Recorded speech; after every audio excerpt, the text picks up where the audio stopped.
Very, very busy. Mhm. That was my life, constant Sunday through Saturday. I mean, we were there all the time. And people always ask, like, well, now it's off season, so you're free, right? And I'm like, I don't have an off season.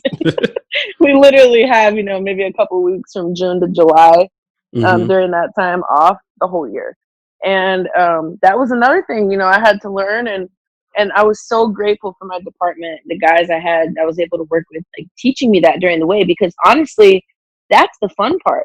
The games are great and everything, but like the off season when you're preparing, and that was my busy time, like prepping for the combine and making sure they had everything in order that they needed, creating notebooks, scouting notebooks for them.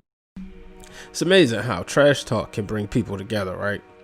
Well, today's episode, my friend Erika Marmolejo, someone who we met after a trash talk exchange about NBA 2K14. After that exchange, while I was working in the basement, which you'll hear about on today's episode, she let me know if there's anything I needed, she would help me with. She would then go in to help me learn and really understand how to create montages properly during my time at ESPN. Erika is now works in player development and player engagement for the Chicago Bears. So we talk about her career, how she went from working in sports production to working for a team, and how she can relate to athletes because she is a former athlete. So, ladies and gentlemen, coming up next is this episode with my good friend Erika Marmolejo. All right, ladies and gentlemen, on the line today, I'm excited to bring you one of my good close friends when I was at the 4-letter, and that February before I left, she decided to leave first, and that is the one, the only, my former softball teammate, Erika Marmolejo. Erika, how you doing, Marms? Hi, good, B. How you doing? I'm Thanks for good. having me. Thanks for coming on. I know you're busy these days, so I definitely appreciate you taking the time out to talk and jump on the Of course. podcast. So how Yes. you been? How's with everything going with the coronavirus and whatnot? How have you been? How have you been coping? Good. I mean, just trying to do the best we can, taking it day by day, right? It's all we can do right now. Yeah, especially and I know you work in sports, which we'll get into. It's different, so it's definitely been an adjustment period. Yeah, absolutely, absolutely. Right now, a big focus, is just making sure my players in every aspect, every person's lives that I touch, just make sure they're doing okay, and also trying to maintain some self sanity as well, making sure we're doing okay over here too. Yeah, definitely. So, you like currently you work for the Chicago Bears. But Hmm. let's start at the beginning of your career before we get there. You was at Loyola Marymount and then you transferred to how you say it? Azusa.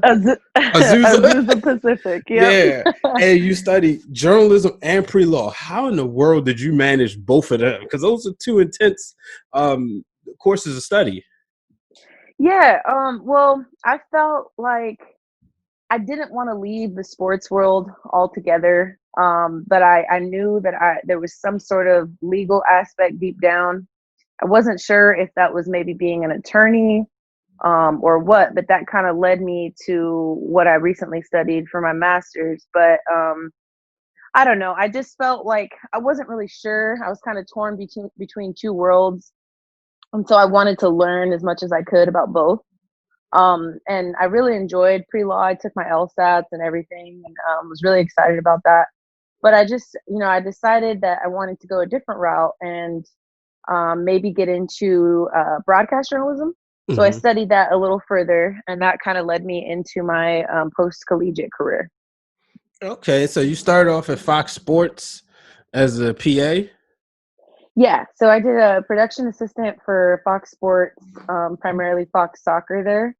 And that was very brief and very unexpected phone call. Within 4 months of my time there, is when I got the call for ESPN. Oh, so ESPN took you from Fox. Yeah, yeah. I had been looking into ESPN for a long time. I would say since probably my junior year of college. I Mhm. was trying to get internships, whatever I could. It was tough at the time because I was a softball player in college. So all my free time, any summers, spring break, everything, winter, it was all dedicated to softball. So, but yeah, it was. I mean, it was just tough to get in touch with people, and even there was social media, but nothing like what it is today. Tell me about it. Now Yeah, you started November 2012. What was your first assignment there? at ESPN. Yeah, first assignment at ESPN. I got into, I think I got into Sports Center, off the highlights and working on teases, but they primarily I was able to get into a lot of international sports because I'm Spanish speaking, I'm Mexican. Mm-hmm. But my focus was NBA at the time. That was what I really wanted to get into. And so I did, international NBA, did baseball esta noche, international baseball, and football as well. Okay, so yeah, and you remember? I don't know if you remember the first time we met. It was around, I want to say January 2014 in the Hmm. basement. Yes, yes, that was my spot down there. Yeah, and we was it actually started over a trash talking conversation over NBA 2K. Yep. And me, Hmm. you, and shout out to Luis Sanchez, the CEO of My W Sports, who's also, now he's into education. He's one of our close friends. But I remember the thing that I was grateful was like immediately you said, well, if anything you need, just let me know. And you're going to a new place, you're going to a whole new state a lot of times. And then, with the transitions, because I was on ABC News 1 at the time and things had Hmm. shifted. So I'm like, man, I'm just looking for familiar faces at this point. And Luis was working down there in the basement that day. And, Yeah.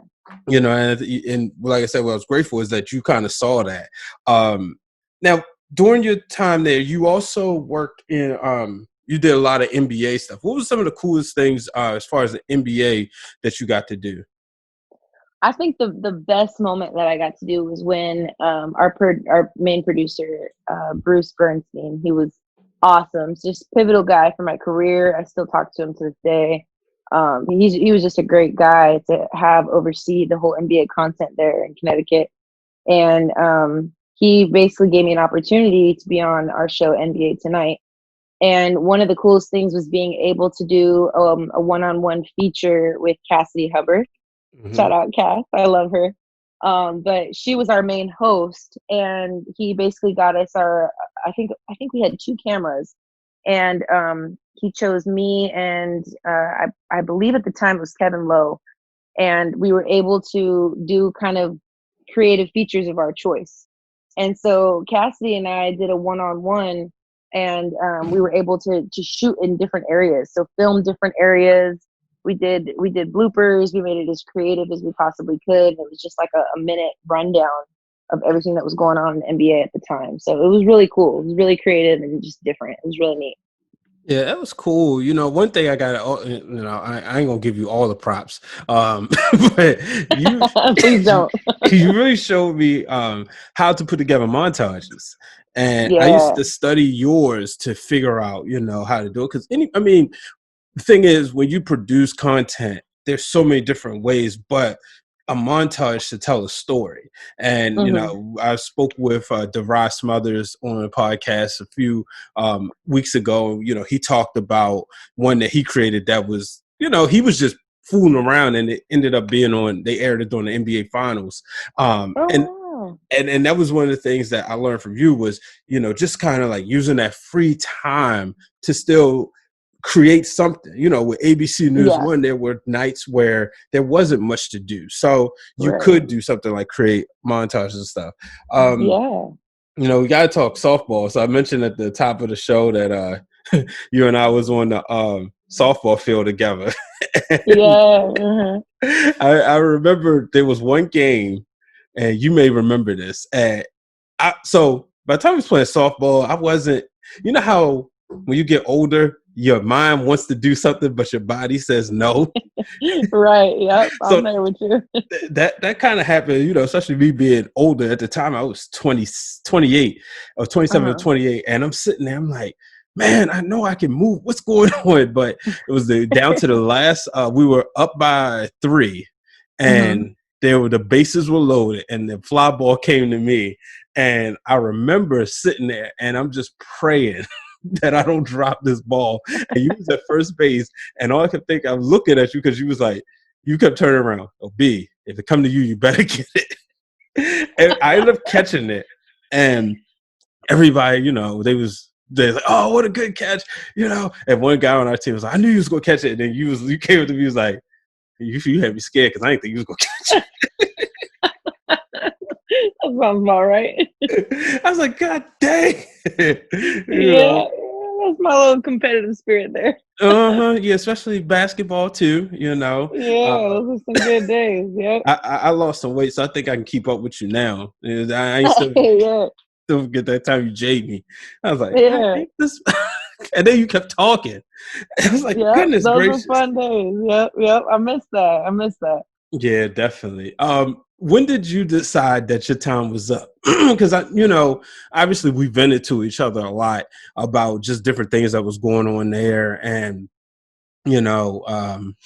there's been reports. I don't know if you've been seeing on social media. It's definitely been reports coming out about the 4 letters stuff that we kind of noticed when we were there.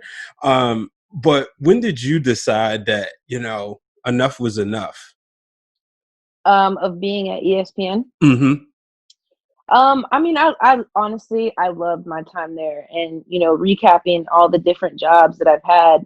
I always say people are what make it, and Mm-hmm. honestly, that was one of my favorite places to be, just because you're in a city isolated. I mean, it's so small. There's nothing there.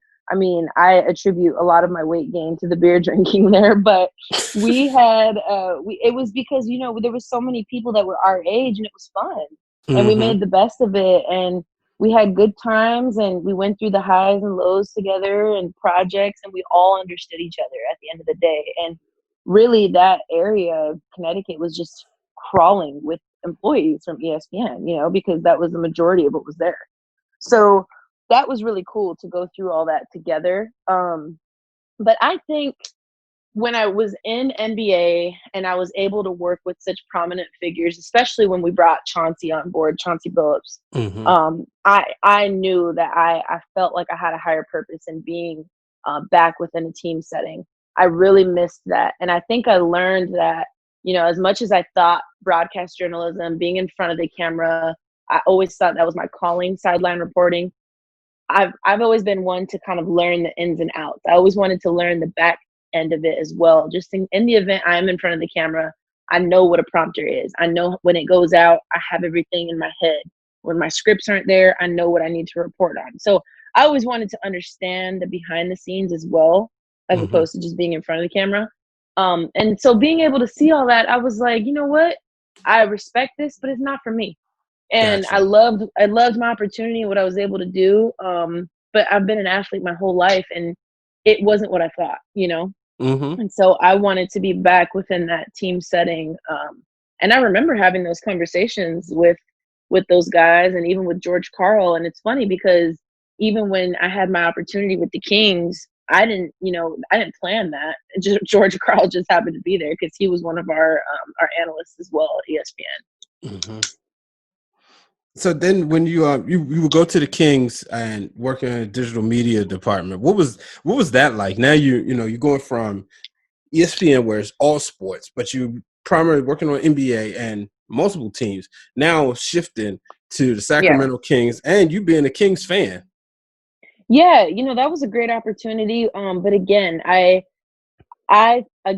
think this was one of the biggest opportunities I learned from, was Mm-hmm. even though you're in pro sports, if you're not doing what you want to do, just having the label of being on a pro sports team or working for a team, any team really, it's not fulfilling. It doesn't bring you joy. Yeah. And I thought just being able to work for the team was going to do that. And because I had the digital media background from ESPN, I was like, oh, well, this is going to be, a home run. I'm going to love it. And again, it's not, I was putting myself in the same position I did at ESPN, and I didn't realize that until I was there. So I'm glad that it was an internship so that I could learn that while I was there. Okay. Now, would you say that that would be the same thing with Loyola Marymount Fresno State? Well, Loyola is where I went to school. That Okay. was where I had that was where I went my freshman semester.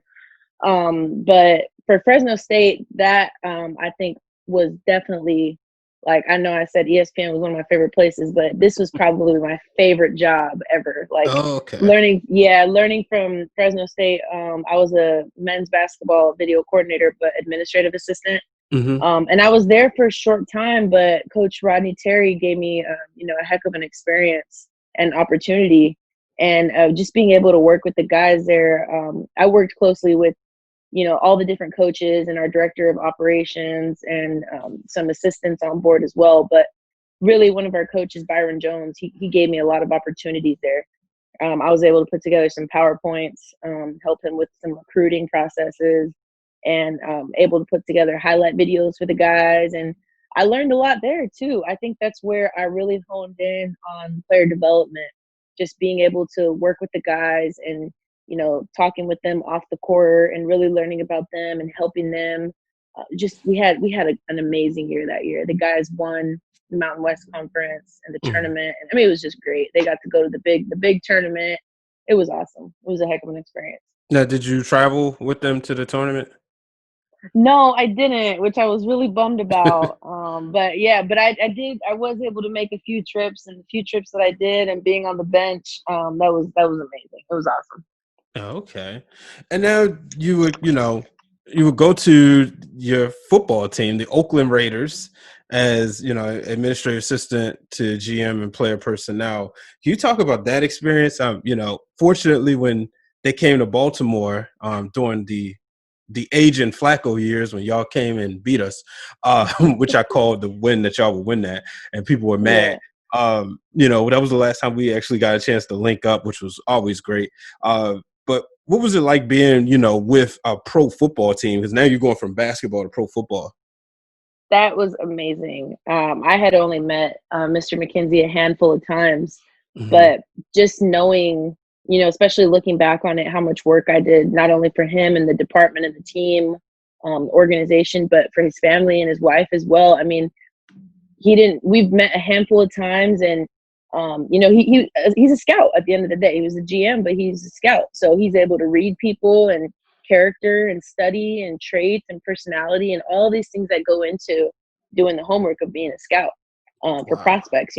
So Yeah. knowing that he kind of read me and gave me that opportunity, I mean, I'm forever grateful, forever indebted to him. Just being able to, I learned so much. Obviously it got me into the position I'm in now. Mm-hmm. Just learning different experiences and having the opportunity to build and establish those relationships. It was huge. That was amazing working for him. And what's it like working with a GM? Because you're working with somebody who's a public figure whose moves are constantly being scrutinized, Hmm. whether good and or they're always under a microscope. So what was that experience like? That was amazing. First of all, very very busy. Mm. That was my life. Constant Sunday through Saturday. I mean, we were there all the time. And people always ask, like, "Well, now it's off season, so you're free, right?" And I'm like, "I don't have an off season." We literally have, maybe a couple weeks from June to July, Hmm. during that time off the whole year. And that was another thing, I had to learn. And I was so grateful for my department, the guys I was able to work with, like teaching me that during the way, because honestly, that's the fun part. The games are great and everything, but like the off season when you're preparing, and that was my busy time, like prepping for the combine and making sure they had everything in order that they needed, creating notebooks, scouting notebooks for them. Well, that's where all the work comes in for the draft, so you're preparing for the next year. So it was definitely busy, doing the work for the department, and then, managing his calendar and schedule as well. But it was all fun. It was all great work. Learned something new, honestly, every day, trying to stay organized, and it was really great. See, You're making me want to leave medicine and get back into sports. You got any connections with the Ravens or the Washington? Yeah, I know, right? Yeah, no, I mean it's work. You know what I mean? At the end of Yeah, the day, it's definitely work. So you just got to put in the work, man. That's all it is. You got to put in the work. yeah. Now, afterwards, you go to the Bulls. Now, you Mhm. left the nice weather in California, where you're from, to go to Yep, Chicago. yep, exactly. Yep, That's because I know. I only been there once. Uh-huh. And we was talking about it. And, I definitely had to have Harold's chicken. And my shout out to my coworker Vanessa. We had to go for the American Heart Association meeting in 2018, and she had did some. She had studied up in Chicago, like in one of the scientific labs up there. So she Mhm. was kind of able to help me navigate. But it was freezing. Like in Baltimore at the time, it was in about the 40s because it was in November, so it was starting to go down. We get there, it was Mhm. like 25 degrees up there.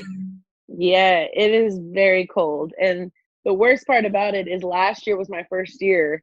Mm-hmm. And, people told me that that was a mild winter. Oh my I was gosh, freezing. is it worse than Connecticut? Oh, yeah, by far. It By is cold. Wow, you said by far Yeah. because Yeah, and it's Connecticut it's was cold, but it wasn't windy.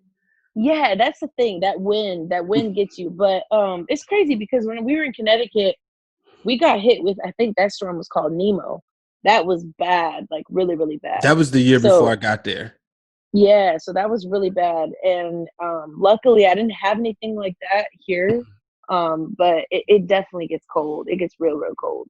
Yeah, because I missed that storm. Then my first winter around the time when we met, it wasn't that bad.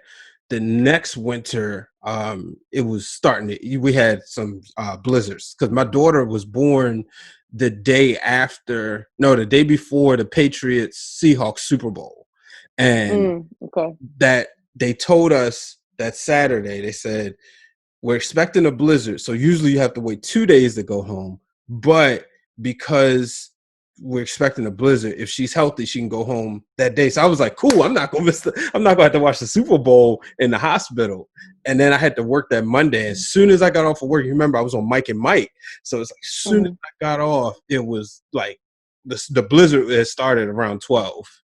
mhm.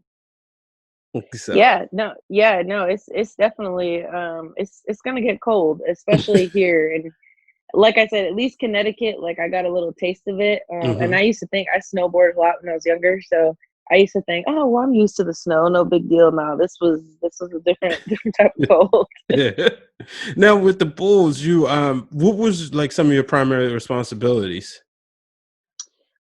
We did a little bit of everything in our department. So we were player development off the court, Mhm. but we did all everything player related, everything. So team logistics as well.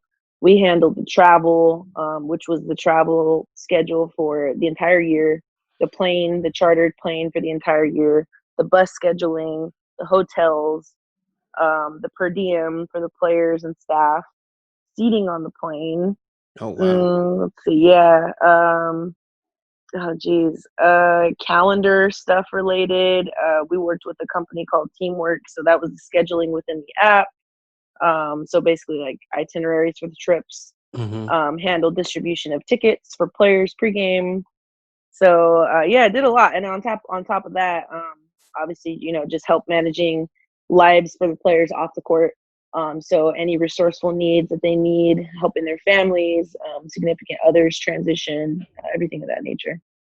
Yeah, now with I can imagine it's tough when you have players who get traded when Hmm. you build relationships. Is Right. that the case? Yeah. Luckily for me, I didn't have to go through any of that yet. Okay. Yeah, because this year obviously was just a little different with the pandemic. And Mhm. then when I came in, everybody was already there. I mean, when I came in, everybody was new to me anyway. So Yeah. even players that we had, free agents or trades or anything of that nature, they came in new and I was new too. So Oh, okay. So it's the kind of yeah. opportunity to like all grow together and Yes, within the exactly. organization. Yeah. Hmm. Now, with you doing player development, um, is what's one of the things that you've noticed that has been like one of your things you take the most pride in? Definitely helping the players from a programming standpoint Hmm. off the court, and that's something I look forward to off the field as well, football. But for me, I really believe in the whole package. So being a former athlete, I know what it's like firsthand to want some balance in your life, but also to have, a lot of outside distractions that could potentially cause distractions while you're playing. And it comes into play if you're not mentally strong. These distractions, it could be something as little as a flat tire that Hmm. you're constantly thinking about, to something major, like a family issue. You know what I mean? So having people who provide you those resources, they always, even me, playing, like, you're always taught, once you step between those lines, forget everything. And sometimes that's what I've learned, is that's not the right approach, because you're Ah. teaching people to avoid things. You're teaching people to avoid problems. And although a field or a court like that might be your sanctuary, that's great. Hmm. But when that's gone, you're not able to step inside those lines anymore or step on that field to avoid those problems. So now you're just constantly avoiding problems that build up, and you don't know how to deal with them. So being able to learn how to cope with them and deal with them head on, I think, is the best approach. And whatever can really help you focus on your game, that's what we're here for. We're here to help make people's lives easier in any way, shape, or form that we can. Mm. So when you were saying that, it's reminding me of All American. I don't know. You watch that? Yeah. Hmm. So yeah, it reminds me of when oh man, I can't think of the star player's name, but all the stuff he was going through off the court, and I should say Yeah. off the football field, and Yeah. his coaches trying to help get him through that. Would you Yeah. say by having this player development and player engagement positions, this kind of takes a little bit off the coach because it kind of gives that athlete an extra another person that they can rely on, depend on? Absolutely. That's the goal. Mm. So that there's focus in all areas. Everybody wants to hone in on their craft. And that's what ultimately, the goal is overall. Okay. And then now you're with the Bears. Yes. Couldn't get away from Chicago, I take Couldn't get away from it. Chicago. Couldn't get away from football. Yep. Yeah. So I know you just started. Congratulations. Thank Um you. what's one of the things that's been fun so far as you've transitioned into your new position? Really just the overall player engagement aspect. It's something I've always loved. One of my mentors, Lamont Winston, was the director in Oakland, and it was just so awesome watching him move and watching him do his work. And obviously, he's got all the experience in the world. So that's the end goal one day, just to be able to gain as much experience as he's able to give back now as well. But we haven't really, right now we're just working on different initiatives and Hmm. getting things together for when the guys come back. But just, there's a level of comfortability when your boss really trusts you. And I know my boss, we did some work together beforehand while I was with the Bulls. And so just the being able to come into the building right now, when I've only been here a couple weeks, and like we just hit the ground running with work, it's so cool just to know, like, you just come in and you get ready to grind. You know what I mean? Yeah. So it's just crazy. I don't know. It's a different feeling you can't really explain. And it's different. And I don't know if it's just because, this is the nitty gritty right now and we got a lot to do. And I came in at a different time when I was with the Bulls. There was a lot I felt like I needed to learn, especially in the NBA. It was just a whole different ball game. But now I think that's where that level of comfortability comes in, is I have some experience in the NFL. So being able to come in now, there's a level of comfort, I feel like, when I come into the building and ready to do my job. Yeah. Now, for the students out there listening, especially those who are huge sports fans that want to work for teams, Hmm. what's the pathway to get to work in player engagement? Well, a lot of people think it's glitz and glamour, and it's not. I honestly say that it's really a calling. Okay. One thing that I really, really, truly believe in is that you can teach anybody how to do a job, but Mm-hmm. you can't teach people how to be personable or how to build relationships or how to just be a good person overall.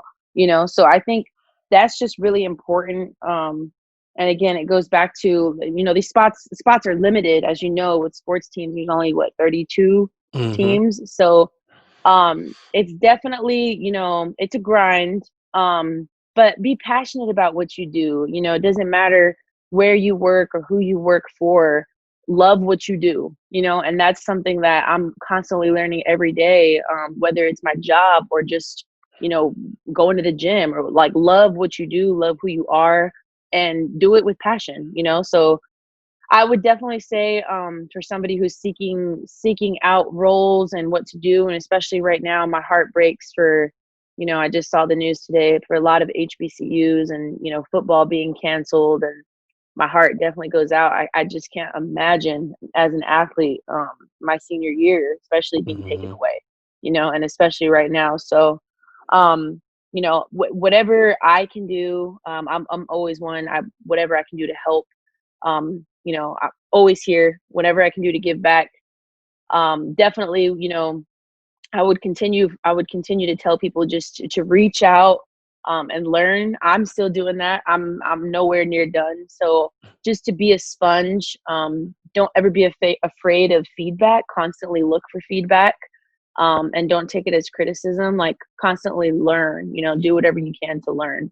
And then at the end of the day, be patient with yourself and just continue to grow within yourself. Yeah, definitely. Before we get you out of here, I always ask this question. The Mhm. title of the show is called Breaking Through the Glass Ceilings. So when Yeah. is that moment where you knew in any aspect of your career, whether it was on the production side or player engagement side, where you knew this was your calling, when you broke through the glass ceiling? Man, I couldn't even tell you, because there's nights where, I'm serious, I've had to sleep in my car.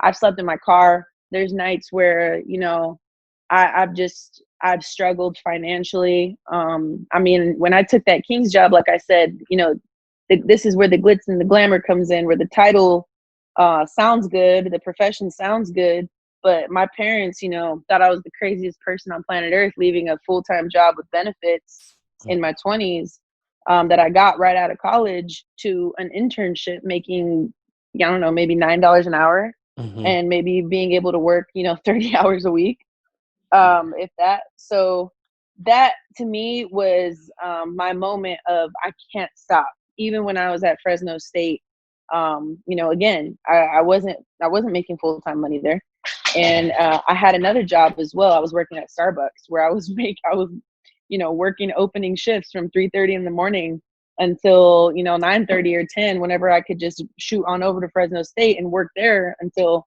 sometimes 8, 10 o'clock at night.